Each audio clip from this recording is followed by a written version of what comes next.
Good morning guys. कैसे हैं आप सभी? स्वागत है आप सभी का नित्य क्लासेस में। गाइस, आज की क्लास में हम डिस्कस करने वाले हैं एक प्रैक्टिस है जिसमें होंगे आपको रीड के 30 क्वेश्चन। तो स्टार्ट करें क्लास को। एक बार बता दें कि वॉइस और सब कुछ ठीक है। चलिए, तो देखिए यहाँ पर 30 क्वेश्चन आपको मिलने वाले हैं। पहला क्वेश्चन आप सभी के सामने आपकी स्क्रीन पर आता हुआ देखिएगा किस तरीके से है। पहला क्वेश्चन है कि बाल मनोविज्ञान का क्षेत्र है। बाल मनोविज्ञान का क्षेत्र क्या है ये आपको बताना है। 4 ऑप्शन देखिए। केवल शैश अवस्था की विशेषताओं का अध्ययन, केवल गर्भ अवस्था की विशेषताओं का अध्ययन, केवल बाल्य अवस्था की विशेषताओं का अध्ययन या फिर गर्भ अवस्था से लेकर किशोर अवस्था की विशेषताओं का अध्ययन। तो बाल मनोविज्ञान के बारे में आपको बताना है कि बाल मनोविज्ञान का जो क्षेत्र है वो कौन सा है। तो बाल मनोविज्ञान के अंतर्गत क्या क्या आता है ये आप सभी को पता होना चाहिए। जल्दी से जवाब दीजिएगा। देखिए, इस क्वेश्चन की हम बात करें तो आप जानते हैं कि बाल मनोविज्ञान में बच्चे के विकास का अध्ययन किया जाता है, जिसमें बच्चे के शारीरिक, मानसिक, गत्यात्मक, भाषात्मक, सामाजिक सभी भाषाओं पर बल दिया, यानी कि सभी पक्ष पे बल दिया जाता है। जिसमें आप देखिए तो बच्चे के गर्भ, यह जो प्रक्रिया स्टार्ट होती है गर्भ अवस्था से लेकर किशोर अवस्था तक की होती है। तो बाल मनोविज्ञान का जो क्षेत्र है जिसमें बच्चे के गर्भ से लेकर किशोर अवस्था तक का वर्णन किया जाता है। तो डी आंसर क्या होगा? इसका सही जवाब होगा, क्योंकि यहाँ पे केवल शैशवावस्था दिया है, यहाँ गर्भ अवस्था, यहाँ बाल्य अवस्था और यहाँ गर्भ से लेकर किशोर अवस्था तक का। तो डी आंसर क्या होगा? इसका सही जवाब होगा। ठीक है, आगे देखते हैं। नेक्स्ट प्रश्न आप सभी के सामने आता हुआ क्वेश्चन देखिएगा।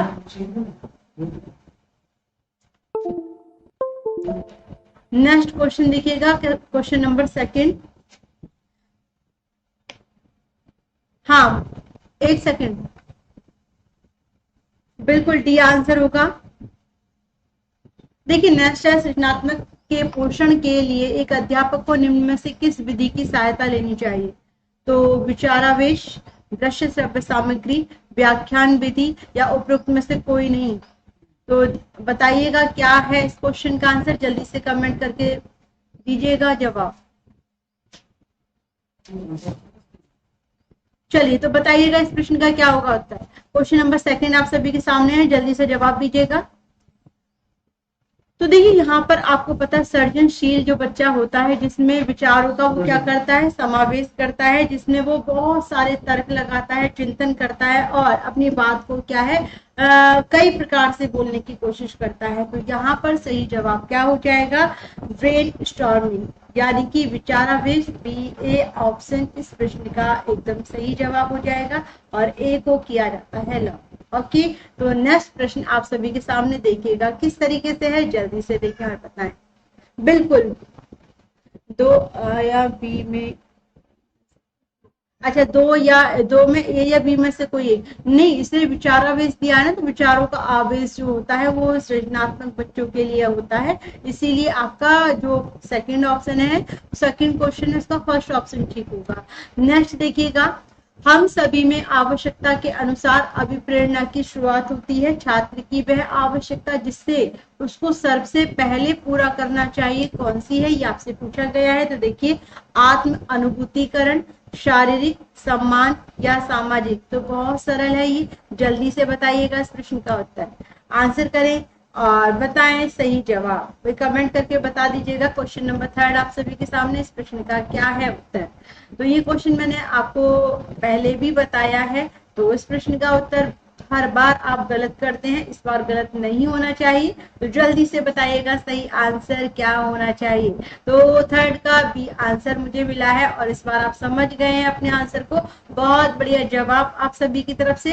यानी कि सबसे पहले शारीरिक आवश्यकता होती है, फिर सम्मान, सामाजिक, फिर लास्ट है आत्म अनुभूतिकरण।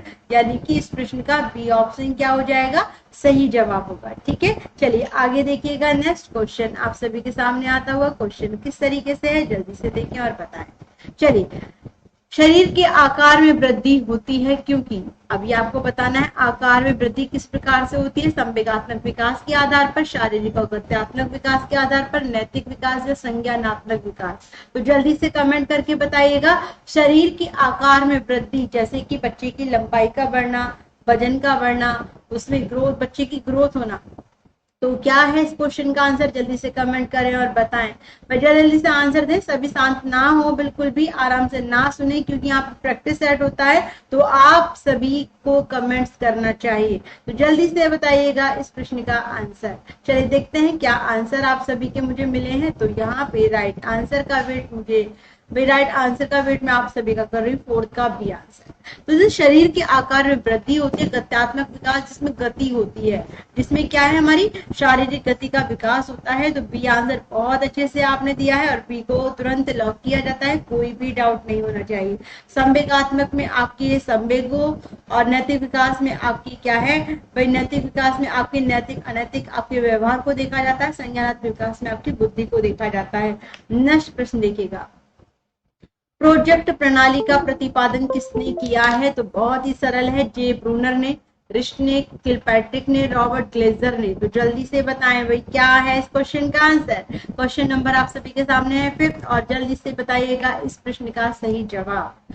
प्रोजेक्ट प्रणाली कई बार आया है ये भी क्वेश्चन, और एग्जाम में भी कई बार पूछा जा चुका है। तो जल्दी से बताइएगा प्रोजेक्ट प्रणाली के प्रतिपादक कौन है? तो देखिए यहाँ पर आपके आंसर मुझे मिलने लगे हैं और आंसर में जवाब मिला है, बहुत बढ़िया जवाब दिया है। देखिए प्रोजेक्ट विधि की जो मूल अवधारणा थी, जो प्रोजेक्ट विधि की मूल अवधारणा जिसके बारे में खोज की थी, जिसके बारे में पता लगाया था, वो थे कौन? John Dewey. और जॉन डीवी ने इस बारे में क्या है, प्रोजेक्ट मेथड के बारे में अपने विचार दिए। लेकिन जो उनके शिष्य है ना किलपैट्रिक, उन्होंने क्या किया था, उन्होंने इसका प्रतिपादन किया था। तो सी आंसर क्या हो जाएगा, सही जवाब होगा। ठीक है, तो राइट आंसर जैसा कि आप सभी ने ही जवाब दिया है, सी आंसर बिल्कुल सही जवाब है। आगे देखिए नेक्स्ट प्रश्न आप सभी के सामने आता हुआ क्वेश्चन किस तरीके से देखिएगा। अवलोकन का एक उदाहरण है, अवलोकन का एक उदाहरण क्या है? जल्दी से कमेंट करें और बताएं भाई क्या है। आकलन, मूल्यांकन, मापन या परीक्षण? अवलोकन का एक उदाहरण है, जल्दी से जवाब दीजिएगा क्या है सही आंसर। देखिए अवलोकन से आशय क्या होता है, जो हम आंखों से देखते हैं उसका क्या है, यदि हम आंखों से देखकर किसी कार्य का क्या करते हैं, परीक्षण करते हैं, किसी कार्य का अवलोकन करते हैं, तो वो एक उदाहरण क्या माना गया है, ये आपसे पूछा गया है। तो जल्दी से बताइएगा, देखते हैं क्या क्या आंसर आप सभी के मिले हैं। 4, 6 क्वेश्चन आप सभी के सामने, आपके आंसर भाई आपके आंसर नहीं मिल रहे हैं। चलिए तो देखिए यहाँ पर आकलन, मूल्यांकन, मापन, परीक्षण है। यहाँ पर सी आंसर मुझे मिले हैं, और संजय जी ने ये आंसर भी, मैम जी अलग से भी कुछ बताया दिया। अजय अलग से, अच्छा इसी के ऊपर, मतलब मैं वैसे कोशिश यही करती हूँ कि आपको जो भी मैं एमसीक्यूज लेकर आती हूँ उससे अलग भी कुछ बताऊं, या फिर चारों के चारों जो आपके ऑप्शन होते हैं उनके बारे में भी बताऊं। लेकिन दिक्कत कहाँ होती है कभी कभी, देखिए अब पहले ये बताइएगा कि मुझे यहाँ गोल गोल सर्कल दिख रहा है, क्या नेट ओके है भाई? यहाँ मुझे ही लग रहा है, कोई दिक्कत तो नहीं है। हेलो सोना गौतम। चलिए तो इस प्रश्न का सही जवाब की बात करें। देखिए अवलोकन का एक उदाहरण जो होता है वो आपका मापन होता है, यानी कि सी आंसर इस क्वेश्चन का सही जवाब है। मैंने कहा इसमें क्या होता है, जो भी कार्य करते हैं हम बिल्कुल प्रत्यक्ष रूप से उसका अंकन किया जाता है। तो सी आंसर इस प्रश्न का सही जवाब है। जिन्होंने भी दिया है सी ऑप्शन बिल्कुल सही है। चलिए संजय, अजय एकदम करेक्ट आंसर।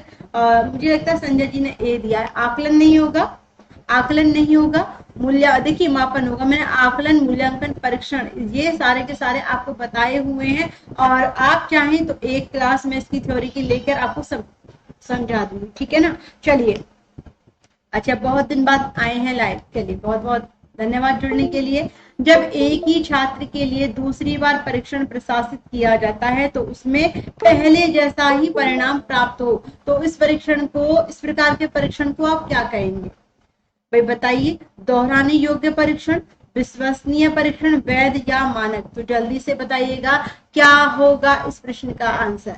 भाई जब कोई परीक्षण आप बार बार करते हैं और हर बार एक ही रिजल्ट आता है, तो उस परीक्षण को आप क्या मानेंगे? तो ABCD जल्दी से करिएगा कमेंट, क्या होगा इस प्रश्न का आंसर। भाई आंसर दीजिएगा। विश्वसनीय, वैधता, मानक।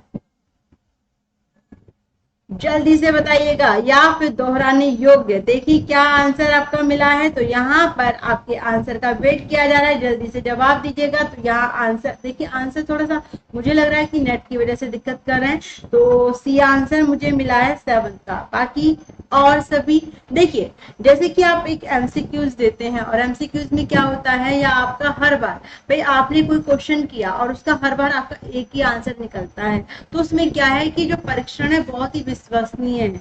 विश्वसनीय में क्या होता है, आप कितनी बार, एक बार नहीं 1000 बार भी आप उस प्रयोग को बार बार करोगे, तो ऐसा नहीं कि अलग बार किया तो उसमें रिजल्ट अलग आएगा, ऐसा नहीं होता। इसमें हर बार सेम ही रिजल्ट आता है। तो ये जो परीक्षण है, क्योंकि वो विश्वसनीय है, उसमें किसी प्रकार का बदलाव नहीं होता है, तो बी आंसर इस प्रश्न का सही जवाब होगा। ठीक है, तो जिसने भी दिया है बी आंसर एकदम करेक्ट है। और आगे बढ़ते हैं, देखिएगा, चलिए तो देखते हैं यहाँ पर, यदि एक बच्चा 16 को 61 लिखता है और बी को डी के मध्य में कोई भी अंतर नहीं कर पाता है, तो यह कैसा बच्चा है, ये आपको बताना है। मानसिक दोष बच्चा, यानी कि मानसिक रूप से दोष, या फिर सीखने में अक्षम, दृष्टि दोष, या मानसिक क्षय। तो जल्दी से बता दीजिएगा इस प्रश्न का आंसर। भाई आंसर कमेंट करें और बताएं सही जवाब। मानसिक दोष बालक, सीखने में अक्षम बालक, दृष्टि दोष बालक। आपने देखा होगा कि छोटे छोटे बच्चे क्या करते हैं कि जब आप बोलते हैं ना कि बेटा 6 लिखो, तो 6 को ऐसे लिखेंगे। बच्चे को बोलो कि बेटा क्या कहते हैं बी लिखो, तो बी को भी ऐसे लिखेंगे। डी बोलो तो डी ऐसे लिखते हैं। वो क्या है, वो अंतर नहीं कर पाते हैं। तो यहाँ पर आपको बताना है कि यदि एक बच्चा 16 को क्या लिख रहा है, 61 लिखता है, और बी और डी के मध्य अंतर नहीं कर पाता है, तो वो कैसा बालक है। ठीक है, तो यहाँ पर मुझे 8 का बी आंसर मिला है। आर एस शास्त्री जी ने भी बी आंसर दिया है, बहुत बढ़िया जवाब। वो सीखने में अक्षम है, यानी कि उस बच्चे में क्या है, अधिगम असक्तता पाई जाती है, वो सीख नहीं पाता है, वो अंतर नहीं कर पाता है। और यदि आपसे पूछा जाए कि यह विकार कैसा है, तो कौन सा विकार होगा, भाई बताइए। यदि कोई बच्चा 61 को सी वो 16 लिखता है, या 16 को 61, या बी को डी लिखता है, तो वह विकार कौन सा होगा। आपसे पूछा जाए तो आप क्या बताएंगे, डिस्ग्राफिया, डिसलेक्सिया, डिस्कैल्कुलिया, भाई कौन सा होगा, जल्दी से बताइएगा। जो भी क्लास में है सभी को पता है यह विकार कौन सा होता है। जो बच्चा अंतर नहीं कर पाता, यहाँ पे तो सीखने में अक्षम बताया, यानी कि जो अधिगम असक्तता है वह दोष बताया है, सीखने में अक्षम। लेकिन यह विकार कौन सा है, जल्दी से कमेंट करके बताइएगा। देखते हैं क्या आपके कमेंट्स में आंसर आते हैं। तो नेक्स्ट प्रश्न आप सभी के सामने, जल्दी से कमेंट करके बता दीजिए सही आंसर क्या है। तो देखिएगा, डिस्ग्राफिया। अब देखिए यहाँ पे डिसलेक्सिया भी मिला है, डिस्ग्राफिया भी मिला है। तो डिस्ग्राफिया जो होती है वो लेखन अक्षमता होती है, जिसमें लेख बच्चा नहीं कर पाता है। और डिसलेक्सिया जो होती है, डिसलेक्सिया में बच्चा पढ़ नहीं पाता है।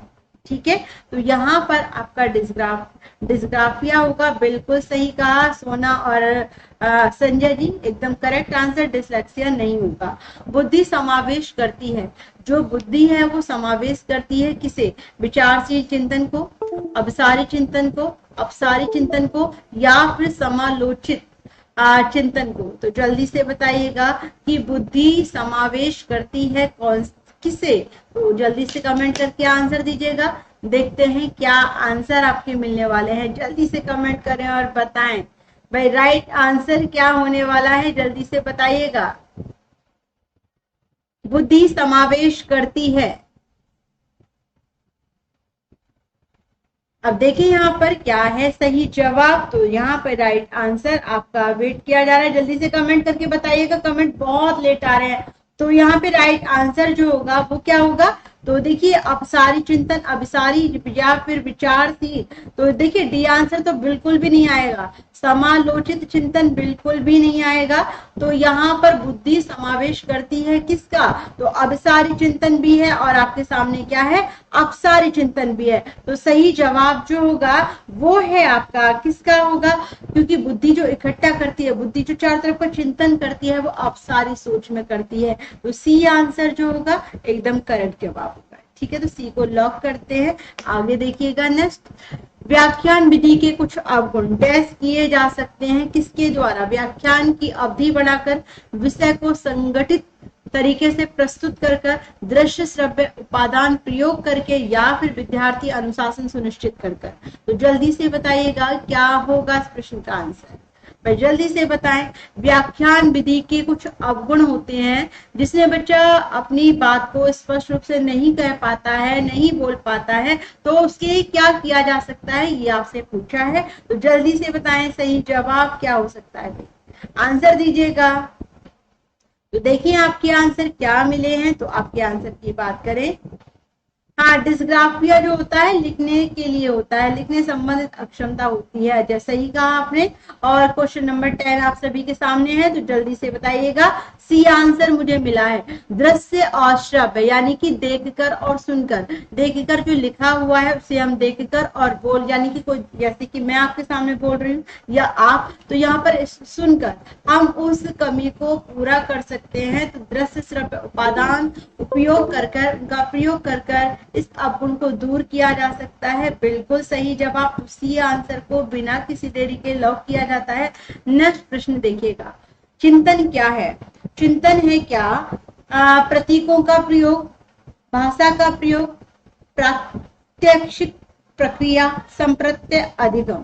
तो जल्दी से बताइएगा कि चिंतन क्या है, आंसर दीजिएगा सभी के सभी जो भी क्लास में है, और प्लीज अच्छे से जवाब दें, सोच समझ के जवाब।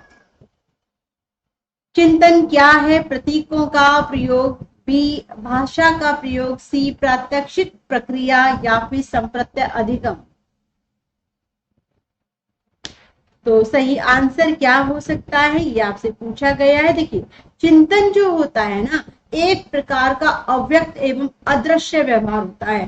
भाई अदृश्य तो होता है जिसे आप देख नहीं पाते हो, सिर्फ क्या करते हो, अपने मन ही मन में एक मतलब कल्पना करते हो, सोचते हो, चिंतन करते हो, यही तो होता है ना। तो उसमें क्या होता है भाई, तो यहाँ पर आपसे पूछा जाए कि चिंतन यानी कि इसमें क्या आएगा, ये प्रतीकों के आधार पे होता है, भाषा का प्रयोग होता है, या प्रात्यक्षिक प्रक्रिया होती है, या फिर संप्रत्यय अधिगम होता है। तो जल्दी से बताइएगा, देखते हैं आपके आंसर। तो आपको समझ में आ गया होगा, मैंने अभी आपको कहा था अदृश्य प्रक्रिया, तो यहाँ पर आपने कहा डी ऑप्शन संप्रत्यय अधिगम, बिल्कुल सही जवाब। तो डी को बिना किसी देरी के लॉक किया जाता है। ये प्रतीकों यानी कि चिन्हों के माध्यम से, भाषा का प्रयोग भाषा के माध्यम, या फिर प्रत्यक्ष सामने प्रत्यक्ष हो इसके माध्यम से ना होकर, ये मैंने अभी आपको बताया अदृश्य होती है, इसमें सिर्फ आप तर्क करते हो, इसमें आप चिंतन करते हैं, इन सभी के आधार पर आप किसी भी कार्य को पूर्ण करते हैं। तो यहाँ पर एक संप्रत्यय विकसित किया जाता है। तो ये आपका डी ऑप्शन एकदम सही आंसर है, और बहुत अच्छे से आपने जवाब दिया है। नेक्स्ट देखिएगा, पावलोव ने सीखने की अनुबंधन प्रतिक्रिया सिद्धांत का प्रतिपादन किस पर किया था, किस पर प्रयोग किया था? चूहे पर, खरगोश पर, कुत्ते पर, या बिल्ली पर? तो जल्दी से कमेंट करके बताएं कि किस पर प्रयोग किया था, पर जल्दी से आंसर दें। और सही जवाब प्रशांत गौतमी जी, बहुत बहुत स्वागत, डी आंसर एकदम सही जवाब। चलिए जल्दी से आंसर दें। क्वेश्चन नंबर 12 आपके सामने है, और इसका सही जवाब क्या होगा, पावलोव ने किस पर अपना प्रयोग किया था? तो ये 4 ऑप्शन है आपके सामने, तो जल्दी से बताएं भाई किस पर किया था। तो चूहा, इसे मंजूषा पेटी के नाम से जाना जाता है, खरगोश, कुत्ता, या बिल्ली?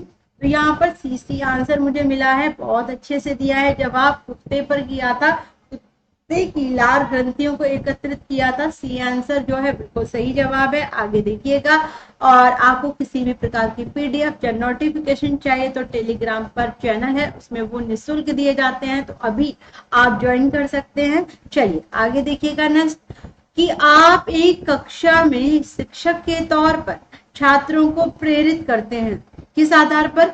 निर्देश निर्धारित कर, श्यामपट्ट का प्रयोग कर, दृष्टांत उदाहरण के द्वारा, या फिर छात्रों की सक्रिय भागीदारी द्वारा?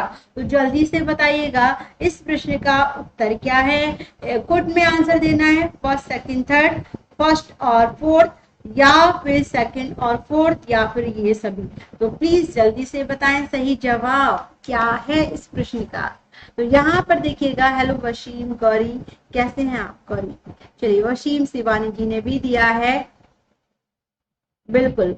चलिए, तो देखिए यहाँ पर आंसर आप सभी के अभी वेट हो रहा है। प्लीज जल्दी से कमेंट करके बताएं कि आप एक कक्षा में शिक्षक के तौर पर छात्रों को कैसे प्रेरित करेंगे। तो आपका आंसर बहुत अच्छे से मिला है, सभी को पता है। उनको निर्देश निर्धारित कर कर, श्याम पट का प्रयोग कर कर, दृष्टांत उदाहरण देकर और छात्रों की सक्रिय भागीदारी का जरूरी होना होता है। तो यहाँ पे डी आंसर एकदम सही जवाब है, जैसा कि आप सभी ने ही भी दिया है। नेक्स्ट देखिएगा, नेक्स्ट है आपके सामने, क्या है प्रश्न देखिए। तो वही क्वेश्चन देखिएगा प्लीज और आंसर दीजिएगा। CWSN का अर्थ है,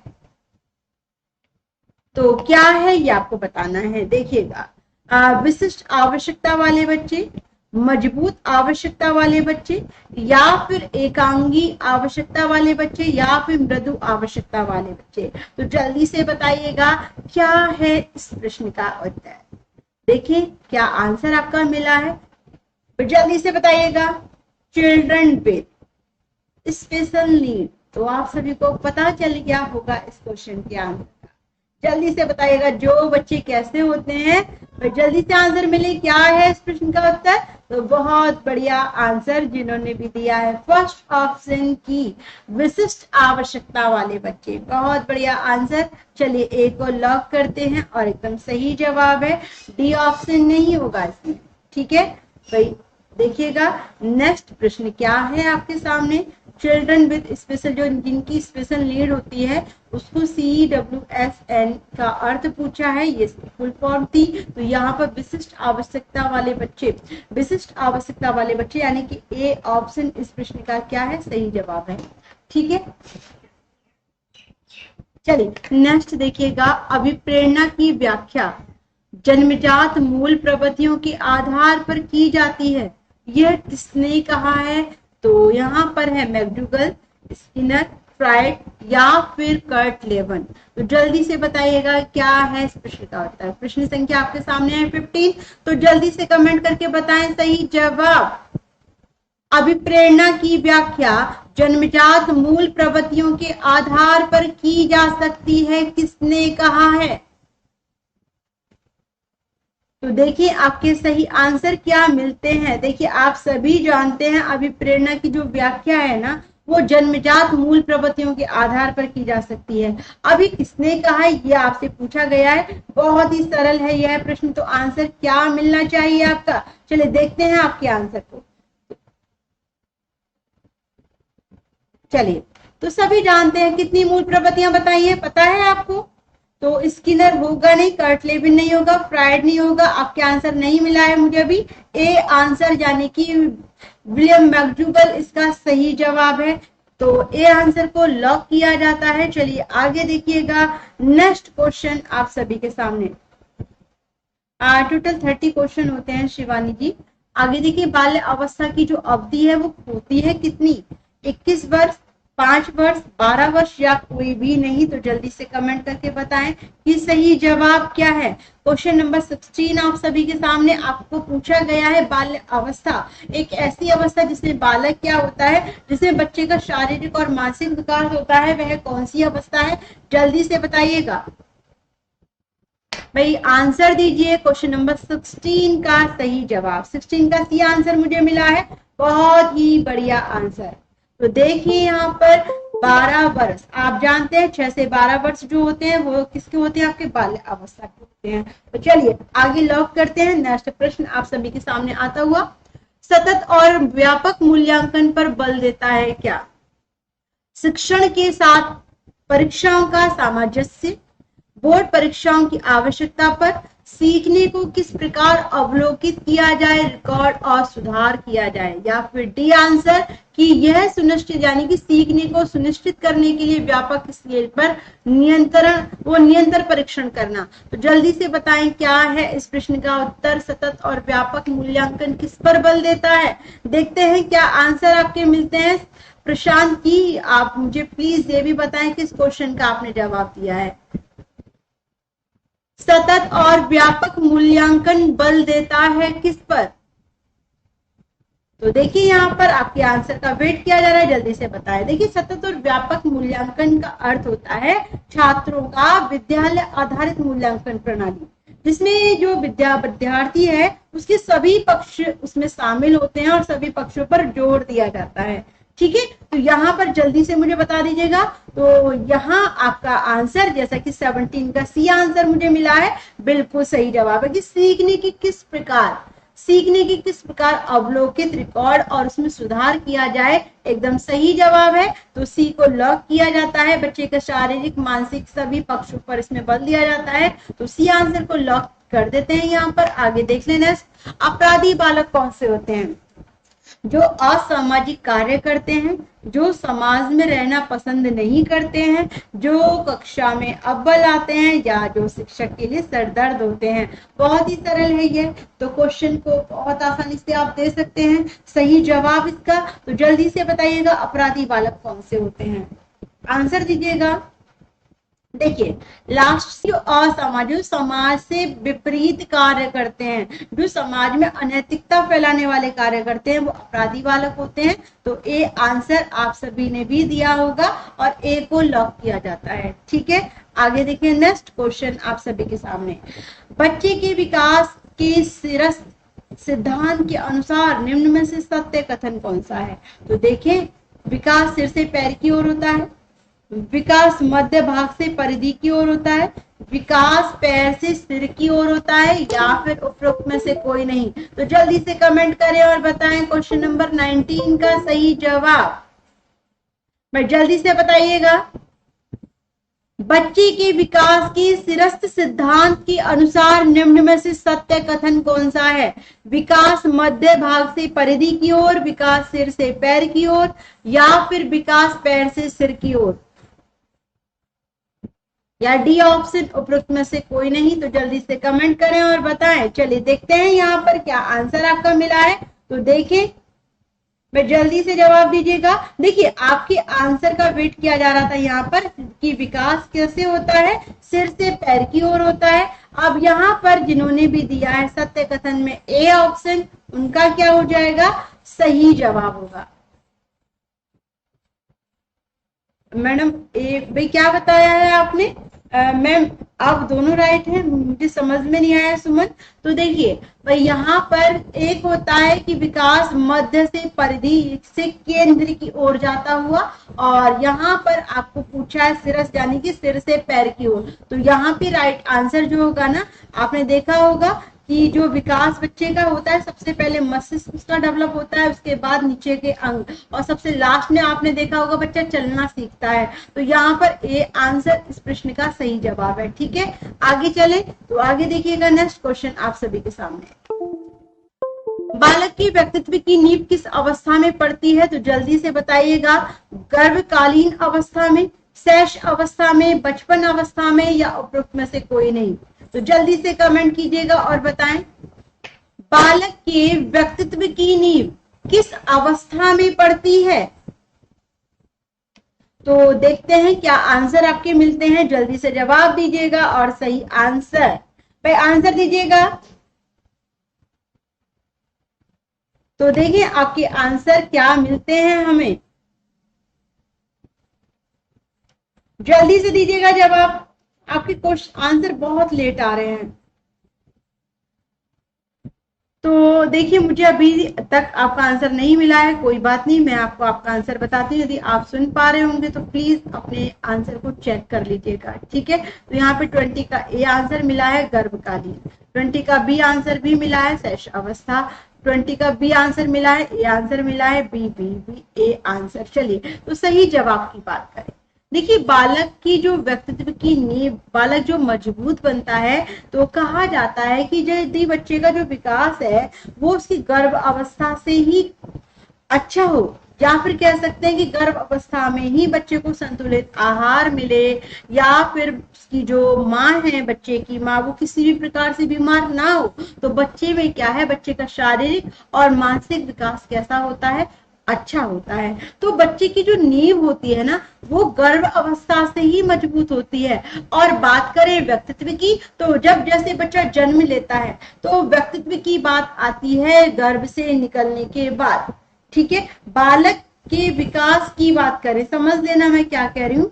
बालक के विकास की बात करें, बालक की नींव किस अवस्था में मजबूत होती है, तो गर्भ अवस्था होती है। लेकिन बालक के व्यक्तित्व की बात यहाँ पर की जा रही है। व्यक्तित्व का मतलब है इस समाज में आकर उस व्यवहार को देखे, वहां के नियम को अपनाए, उसकी नैतिकता को अपनाए। तो इसके आधार पे जो सही जवाब है वो आपका बी ऑप्शन हो जाएगा, शैश अवस्था। ठीक है, तो बी को लॉक किया जाता है। एक बार पूछ लीजिएगा, यदि आपको डाउट लगता है कि मैम गलत है तो आप बता सकते हैं। ठीक है, तो बी आंसर इस क्वेश्चन का सही जवाब।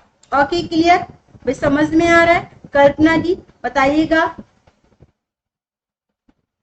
हाँ, अभी बिल्कुल कल्पना आपने सही कहा है कि वो अभिमन्यु से हम उसकी तुलना, यदि अभिमन्यु ने गर्भ अवस्था में ही सारा का सारा अपने वही वो सीखा था, जो चक्रव्यूह किस तरीके से तोड़ा जा सकता है, जो भी था अभिमन्यु के बारे में आप बात कर रहे हो। देखिए, बालक की जो मानसिक विकास की हम बात करें, एक व्यक्तित्व जो होता है वो समाज में आकर, इस परिवार में आकर, समाज के लोगों के साथ जुड़कर हम अपने व्यक्तित्व को एक नई धारणा, एक नया मुकाम देते हैं, एक समाज में अपनी पहचान देते हैं। और ये नींव जो स्टार्ट होती है वो शैश अवस्था से होती है। लेकिन बालक का विकास जो होता है वो गर्भावस्था से होता है।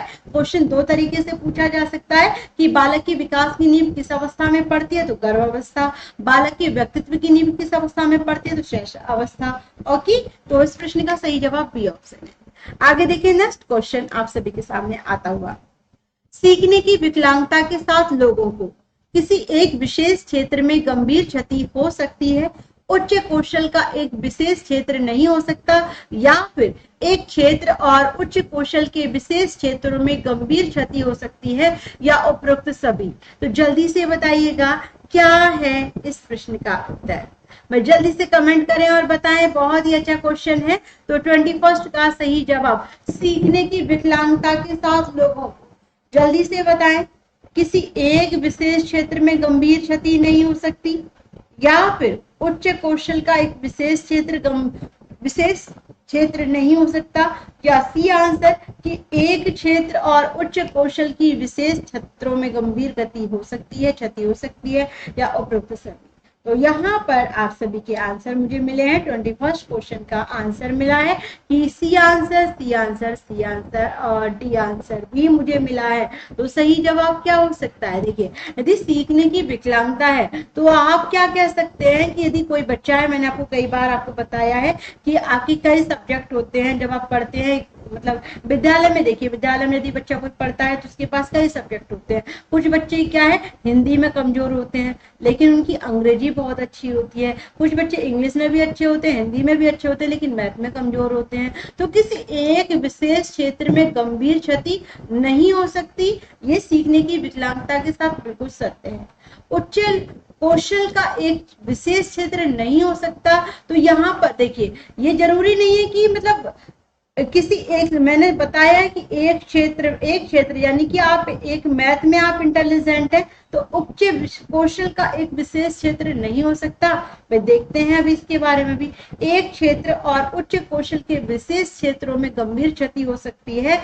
ये यहाँ पर उच्च कौशल का मतलब ये है कि आप एक क्षेत्र में ही सिर्फ सफलता हासिल हो, ये जरूरी नहीं, क्योंकि क्षेत्र नहीं हो सकता। तो इसके अकॉर्डिंग है ना आपका डी आंसर, उपरोक्त सभी सही होगा। क्योंकि जो सीखने की विकलांगता है आपने देखा होगा वो सभी तरह के बच्चों में पाई जाती है। और इसमें क्या होता है, एक क्षेत्र में यदि बच्चे को क्या है सफलता हासिल नहीं होती तो उसमें कहीं ना कहीं क्षति पाई जाती है। तो यहाँ पर गंभीर भी नहीं होती है, क्षति होती है, जिसको वो अपनी रिवीजन के माध्यम से या फिर कह सकते हैं वो अभ्यास के माध्यम से उसको सुधार सकता है। ये जो क्षति है वो प्रतिभाशाली बच्चों में भी पाई जाती है, सामान्य बच्चों में भी पाई जाती है, और जो होते हैं मंद बुद्धि वाले बच्चे उनमें तो अधिकतर पाई ही जाती है। तो राइट आंसर इस क्वेश्चन का डी ऑप्शन है। चलिए देख लेते हैं आपके आंसर। आपके आंसर का वेट करें, सी ही होगा, नहीं डी होगा इसमें। ठीक है, डी होना चाहिए। डी होना नहीं चाहिए, होगा ही डी। तो जिन्होंने भी दिया है डी ऑप्शन, ये क्षति है। क्षति एक क्षेत्र में भी हो सकती है, बहुत सारे क्षेत्रों में भी हो सकती है। तो यहाँ पे इसके अकॉर्डिंग आपका डी ऑप्शन, क्योंकि दो ऑप्शन इसमें सटीक हैं, ठीक है। और जब दो ऑप्शन सटीक है तो तीसरा भी आपका ठीक है, बी ऑप्शन देखिएगा एक तरीके से क्षेत्र नहीं पूछने बोला है इसलिए। तो यहाँ पर उपरोक्त सभी सही होना चाहिए और एकदम करेक्ट आंसर डी ऑप्शन है। चलिए आगे देख लेते हैं नेक्स्ट। दृष्टि दोष से युक्त बच्चों को आकृतियों का ज्ञान देना चाहिए। कैसे? क्षेत्र भ्रमण द्वारा, त्रिआयामी आकृतियों के स्पर्श के द्वारा, मौखिक व्याख्यान द्वारा, या उपरोक्त में से सभी ने? सभी। तो जल्दी से बताइएगा क्या है इस प्रश्न का उत्तर। बहुत ही सरल है, ये आराम से बहुत अच्छे से बता सकते हैं। दृष्टि दोष बच्चे यानी कि जिनकी आंखों में दिक्कतें होती हैं, तो वो क्या है, आपने देखा होगा जो दृष्टिबाधित बच्चे होते हैं उन्हें ब्रेल लिपि के द्वारा पढ़ाया जाता है। और साथ ही साथ इसमें बताया गया है कि ऐसे बच्चों को आकृतियों का ज्ञान कैसे कराना चाहिए। तो त्रिआयाम यानी कि आकृतियों के स्पर्श से वो क्या है, उसको सीखते हैं और स्पर्श के द्वारा वह क्या है भाई सीखने की कोशिश करते हैं। और यहाँ पर आपका बी आंसर एकदम करेक्ट है। क्षेत्र भ्रमण द्वारा भी नहीं, क्योंकि बच्चा देख नहीं पा रहा है। मौखिक व्याख्यान से वो इतने अच्छे से नहीं सीख पाएगा। डी आंसर बिल्कुल भी नहीं होगा, इसीलिए बी ऑप्शन आपका सही जवाब है।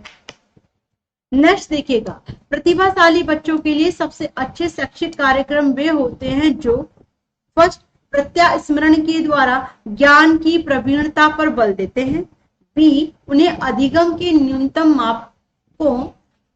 मानकों तक कम करने को प्रेरित करने के लिए उपहार और पुरस्कार का प्रयोग करते हैं, सी उनके चिंतन को प्रेरित करते हैं और प्रेरित कर उन्हें विविध विचारों में व्यस्त रखने के अवसर देते हैं, या फिर उनके आक्रामक व्यवहार को नियंत्रित करते हैं। प्लीज एक बार क्वेश्चन को पढ़ लीजिएगा। प्रतिभाशाली बच्चों के लिए सबसे अच्छे शैक्षिक कार्यक्रम कौन से होते हैं, ये आपसे पूछा गया है। तो प्लीज जल्दी से कमेंट करें और बताएं। देखिएगा, हेलो मोहित कार्तिक जी, गुड मॉर्निंग, कैसे हैं? तो देखिए 23 क्वेश्चन प्रतिभाशाली बच्चों की बात हो रही है। बच्चे चाहे कोई भी हो, यदि आप उन्हें अवसर देते हैं, स्वयं कार्य करने के लिए प्रेरित करते हैं, तो बच्चे की जो मानसिकता है उसमें बदलाव आएगा और बच्चे बहुत अच्छे से सीखने की कोशिश करते हैं। तो यहाँ पर उसके चिंतन को यानी कि बच्चों के चिंतन को प्रेरित करेंगे, उन्हें विविध विचारों में व्यस्त रखने की क्या है बहुत सारे अवसर देंगे। तो सी आंसर आप सभी ने ही दिया है और सी आंसर बिल्कुल सही जवाब है। आगे देखिए, नेक्स्ट क्वेश्चन आप सभी के सामने आपको मिल गया होगा आपकी स्क्रीन पर। सतत एवं व्यापक मूल्यांकन से तात्पर्य क्या होता है? नियमित रूप से मासिक परीक्षा लेना, सीखने की प्रक्रिया के दौरान शैक्षिक एवं सह शैक्षिक क्षेत्रों को नियमित रूप से आकलित करना, या फिर नियमित रूप से कक्षा में गतिविधियां आयोजित करना, या फिर अंक या ग्रेड प्रदान करना। तो जल्दी से बताइएगा कि सतत और व्यापक मूल्यांकन से क्या तात्पर्य है, कौन देंगे हमें जवाब?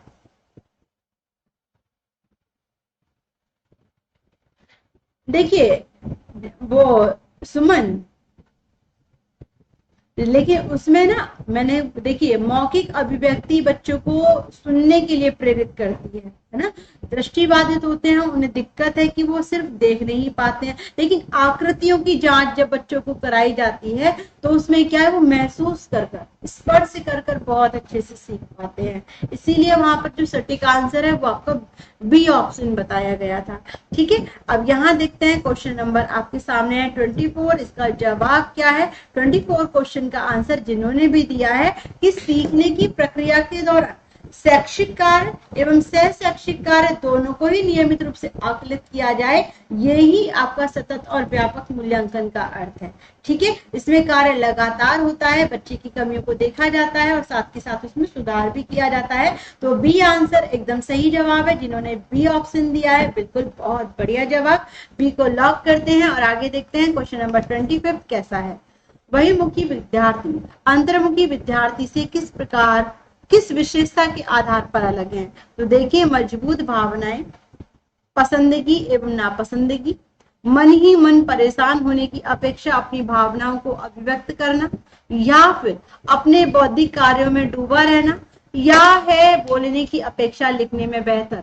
तो जल्दी से कमेंट करें और बताएं सही जवाब। हाँ मैंने बता दिया है गौरी, उसमें आकृतियों की बात की है ना, तो वो सुनकर नहीं, वो स्वयं क्या है उसे क्या कहते हैं, सुनकर नहीं स्पर्श कर कर बहुत अच्छे से सीखेंगे इसलिए। तो यहाँ पर आपके सामने क्वेश्चन नंबर है कि क्या 25th क्वेश्चन, और इसमें बच्चे का सही आकलन, प्रशांत जी आंसर दीजिएगा, बच्चे का सही आकलन की भी कितना सीखा, बिल्कुल कितना सीखा, बिल्कुल कितना सीखा, बहुत बढ़िया। तो यहाँ पर बी आंसर भी मुझे मिला है और ए आंसर भी मुझे मिला है। आकांक्षा जी बहुत लेट आई हैं आप, और मेरी तबीयत में सुधार है। चलिए देखिए, बहिर्मुखी विद्यार्थी और अंतर्मुखी विद्यार्थी की बात करें, ऐसा नहीं है कि उसमें सारे के सारे जो पॉइंट्स होते हैं बिल्कुल विपरीत हो। कुछ ऐसे होते हैं कि देखिए पढ़ना अंतर्मुखी विद्यार्थियों को भी पसंद है, पढ़ना बहिर्मुखी विद्यार्थियों को भी पसंद है, लेकिन कहा जाता है कि उनकी सोच कहीं ना कहीं डिफरेंट होती है। जो बहिर्मुखी विद्यार्थी होते हैं वो उनमें देखिएगा, मैंने देखा है कि अंतर्मुखी विद्यार्थी अपने मन की बातों को दूसरों तक बहुत कम बता पाते हैं। वो क्या है, उनको दिक्कतें होती हैं कि कभी कोई उनकी बात का मतलब कोई गलत ना समझ दे या फिर उसकी हंसी ना उड़ाए।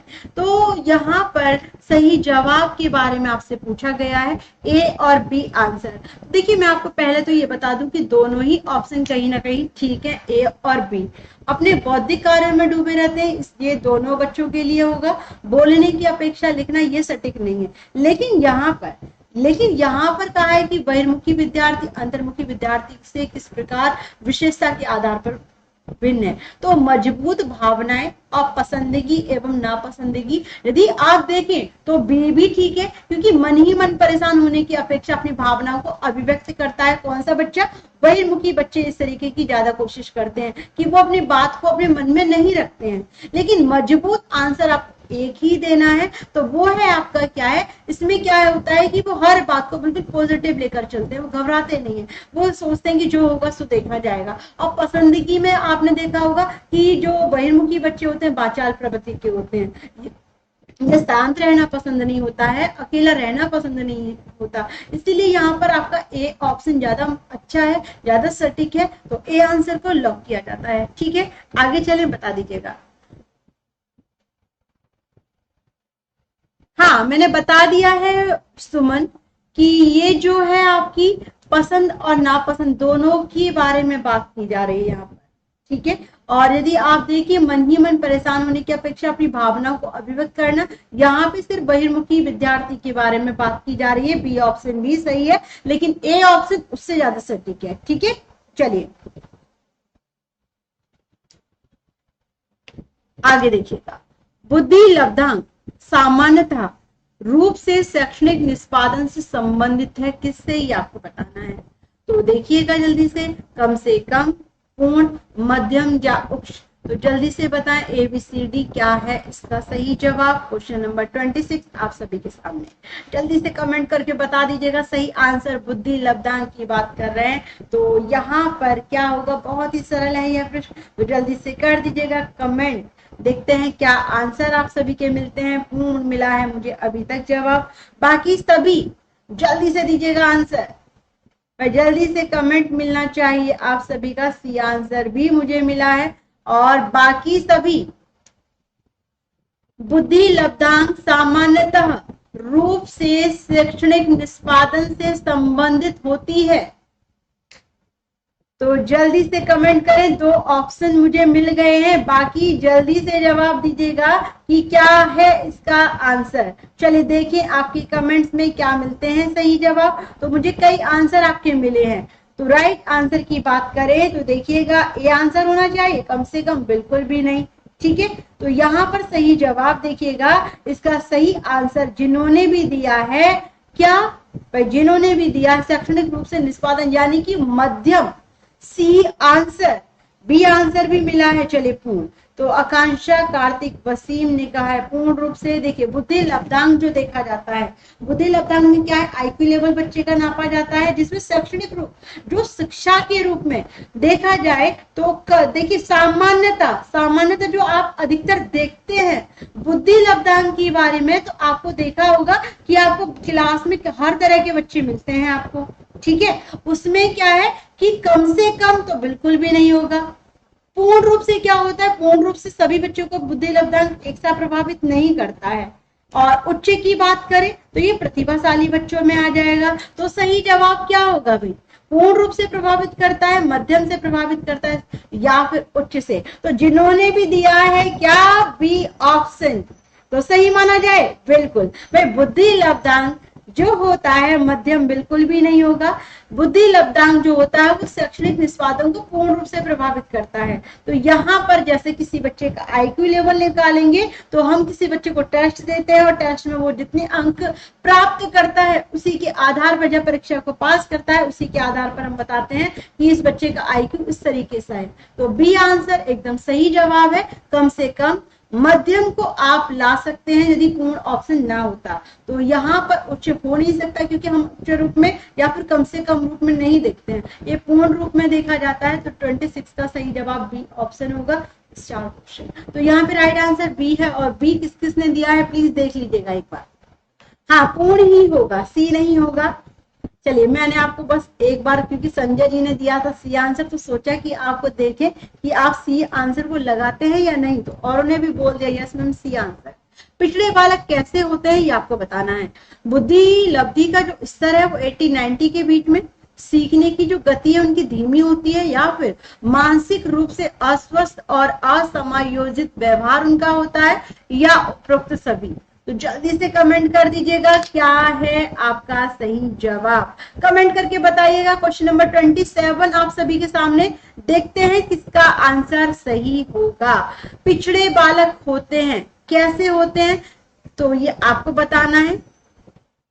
पिछड़े बालक कैसे होते हैं, इनका बुद्धि स्तर कितना होता है ये भी आपको पता होना चाहिए।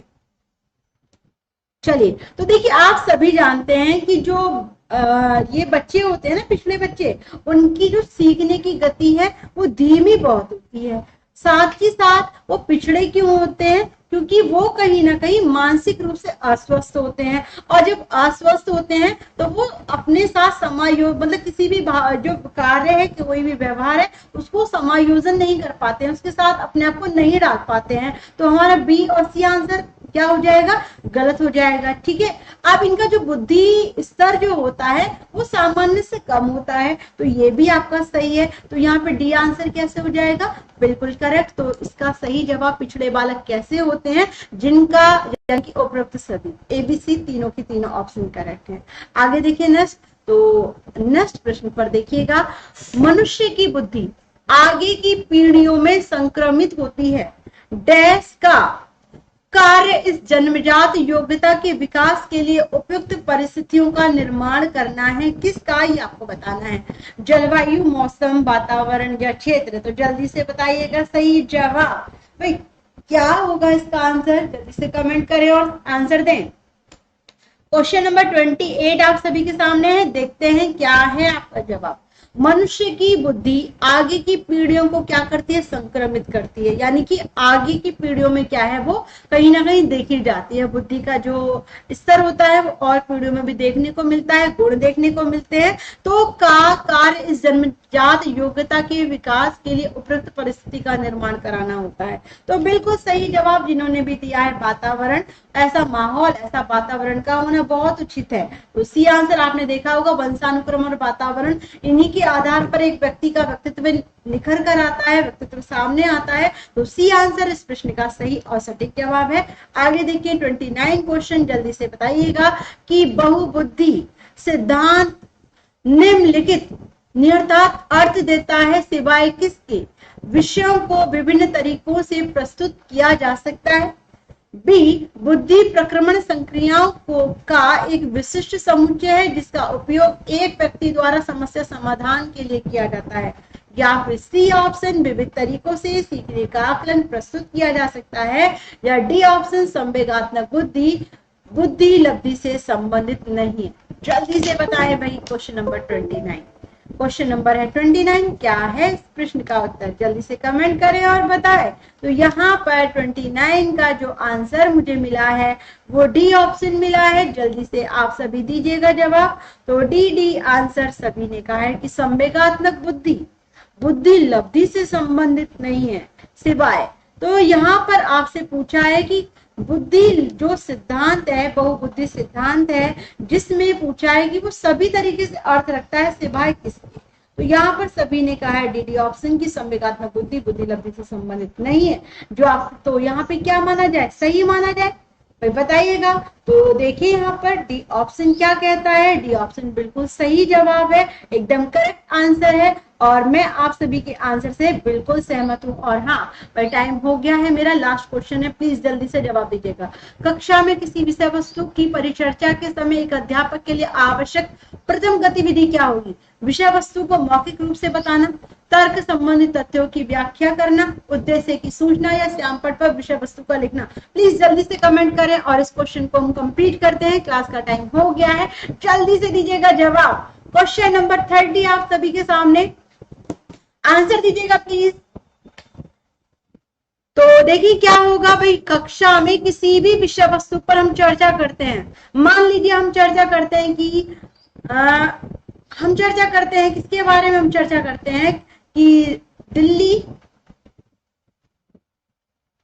के बारे में बात करते हैं। दिल्ली क्या है, तो उससे बहुत कुछ, भाई दिल्ली हमारे देश की राजधानी है ना। दिल्ली में क्या है, कुतुब मीनार है, इंडिया, देखिए इंडिया गेट कहाँ पर, बहुत सारी बातें हम किसी भी टॉपिक पे चर्चा करें तो यहाँ पे मौलिक रूप से यानी कि मौखिक रूप से बताना बहुत जरूरी है, उसमें तर्क करना जरूरी है, या उसकी सूचना को एकत्रित करना जरूरी है, या फिर श्यामपट्ट पर विषय वस्तु का लिखना। तो यहाँ पर देखते हैं क्या आंसर मुझे मिला है। तो जिन्होंने भी दिया है डी ऑप्शन बिल्कुल सही जवाब है। देखिएगा आप मान लीजिए क्यों, प्राथमिक विद्यालय में आपने देखा होगा कि एक अध्यापक जब क्लास में अंदर आते हैं तो श्यामपट्ट पर जाकर एक, आज हम क्या पढ़ाने वाले हैं बच्चों, तो आज मैंने बताया कि ये अध्यापक ने लिखा भारत, फिर बच्चों से पूछा जाएगा कि बेटा बताओ भारत क्या है, तो बच्चे अपनी अपनी क्या है राय देते हैं, भारत क्या है, हमारा देश है भारत, हम इसके पास ही, बहुत तरीके के फिर क्या है उसमें मौखिक विचार भी मिलेंगे, तर्क भी मिलेंगे, और फिर उसका उद्देश्य भी निकल कर आएगा। लेकिन सबसे पहली प्रथम गतिविधि होती है श्यामपट्ट का प्रयोग करना। तो यहाँ पर श्यामपट्ट पर विषय वस्तु के बारे में लिखना बिल्कुल सही जवाब है, डी आंसर। तो डी को लॉक किया जाता है, और आज की क्लास में 30 क्वेश्चन डिस्कस किए गए हैं। Thank you so much guys जुड़ने के लिए और अच्छे से आंसर देने के लिए। 4 बजे तैयार हो जाइएगा हिंदी के साथ, तो हिंदी में मिलेंगे लेट्स क्रैक दैट पर, तो प्लीज आना ना भूलें। देखिए संजय मैम 27 का फिर से बताइए। देखिए क्वेश्चन वो आज माफी चाहती हूँ, 5 मिनट एक्स्ट्रा हो गई है, ठीक है। तो आप यदि आप मेरे साथ व्हाट्सएप पे हैं प्लीज वहां पर पूछ लीजिएगा, मैं दोबारा नहीं बता सकती। Thank you so much guys, okay guys, bye bye.